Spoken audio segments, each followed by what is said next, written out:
This is going to be very simple. What I did is I went to actually Walmart, and I found a pack of these microfiber dishcloths, and I'm going to do 2 of them together.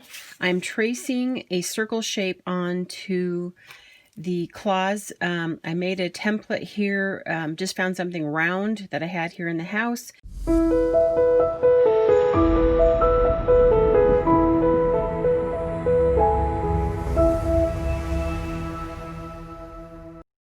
My daughter had asked me for some eye makeup remover pads, but she wanted them to be made from microfiber cloth. I made a pattern from an object that I had just here in the house, and this is actually 3 1/4 inches in diameter. Took 2 different microfiber cloths. I got 2 different colors here, and I took that. I drew my pattern with a pen, and you can use a heat erase pen, whatever you want. But anyway, I just traced around it on with both together, and I stuck a pin just in the middle just to help hold it together in place a little bit better. One thing nice about the microfiber cloth is that it really doesn't shift all that much. So, and then I cut it out on the line, and then I did a series of zigzag stitches, and this is how it turned out. And it came out fairly ruffled. Not super excited about how that looks. All right, so what did I do next? Well, let's go ahead and do just a traditional method, and stitched around it, 1/4 inch seam allowance, trimmed it, notched it, and then turned it, and then closed the opening. And it was just a lot of work for such a little thing, for a makeup remover pad. Let's go with the first idea, but let's add the cotton batting in the middle. And I still got a bit of a ruffled edge to it. So I thought, okay, let's go a step further.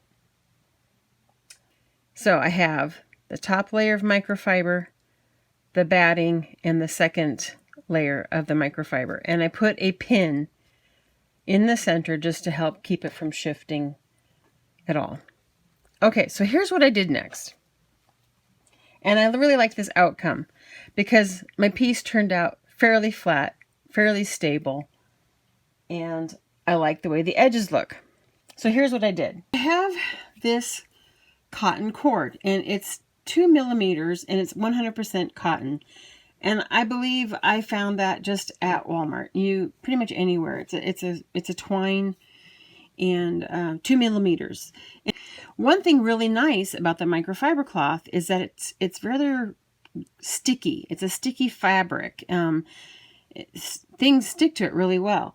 So what I did is I set my machine to a 4.0 zigzag, and that's the width of the zigzag. I set it to 4.0 width and a 2.8 stitch length, and I just stuck it into my machine and just pushed the twine up against the edge of my disc that I have here, and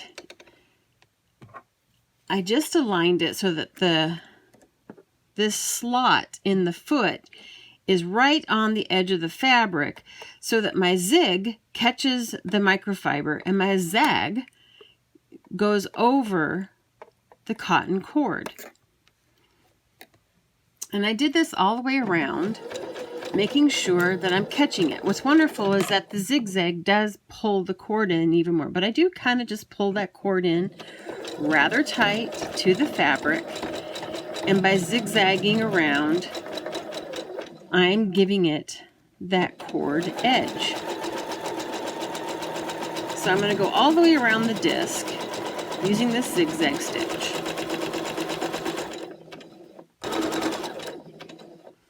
And at different times, if you need to, just lift your foot a little bit, straighten up your fabric. One thing about this microfiber cloth, it's kind of grippy. It is sticky. It grabs onto things. So you might need to just lift your foot just to kind of adjust the fabric a little bit better.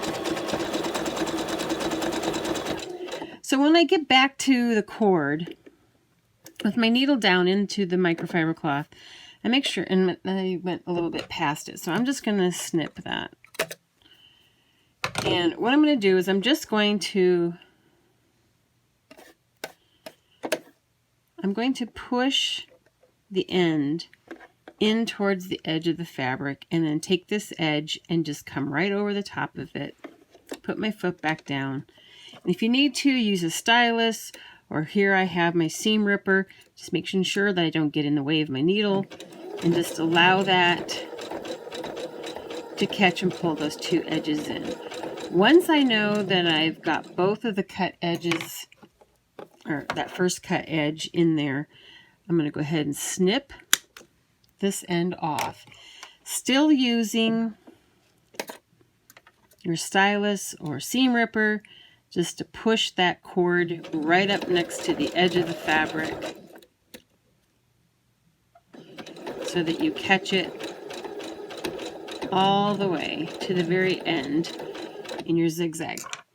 All right, so at this point, now that I've gone all the way around, I did actually a poor job of catching my cord. I was trying to do this too quickly. But on the second pass, I'm going to increase my stitch width to 4.5 and decrease the length to 2.6. And I'm going to go all the way around again, making sure to catch all layers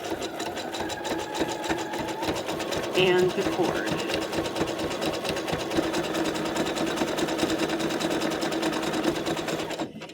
Now, if you did like I did and got really sloppy with about catching that, go around the third time. It certainly is not going to hurt.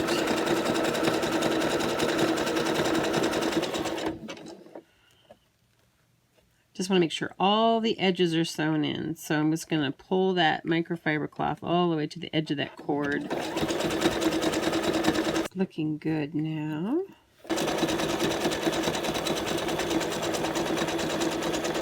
Reverse. So here is the completed I Make a Remover pad. The cord just helps give a nice finished edge, and you don't get as much ruffling.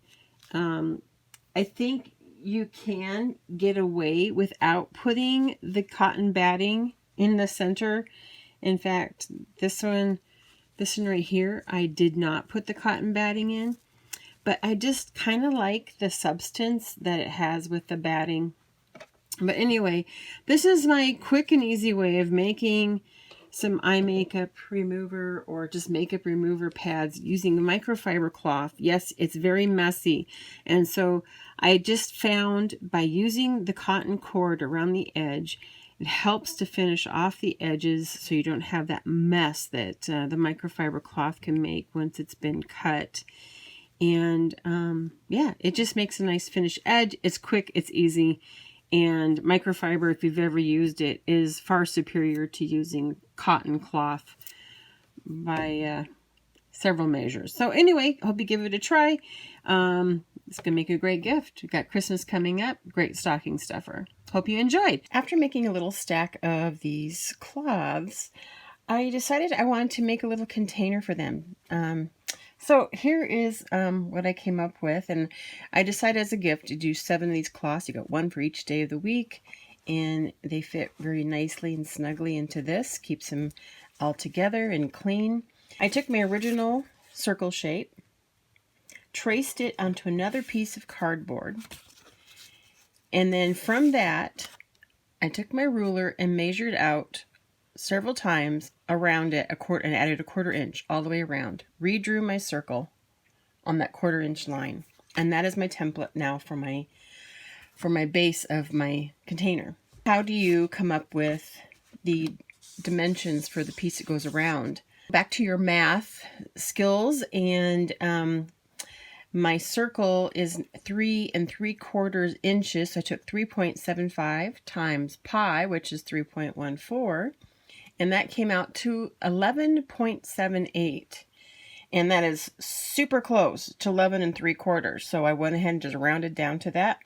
added a 1/2 inch for seam allowance, and I came up with 12.5 inches. I decided I wanted my container to be 2 inches tall. I cut my strip at 2¼ inches by 12.5 inches long. From my new template, I cut 2 of these out of a lining fabric and a main fabric, cut it out of foam, and also interfacing. So 4 discs total, 2 fabric, 1 foam, 1 interfacing. Then I cut 2 strips that were 2¼ inches by 12.5 inches, one of the main fabric, one of the lining, also of interfacing and foam. I've ironed my interfacing to my lining fabric. I used SF 101 by Pellon. And now I need to sew in my foam to my main fabric. And this is by Pellon as well. I think it's called FF77. I think go ahead and just clip these on 1/8 of an inch from the edge and just baste these on real quick. If you compress the foam in front of the foot, that will keep everything from shifting.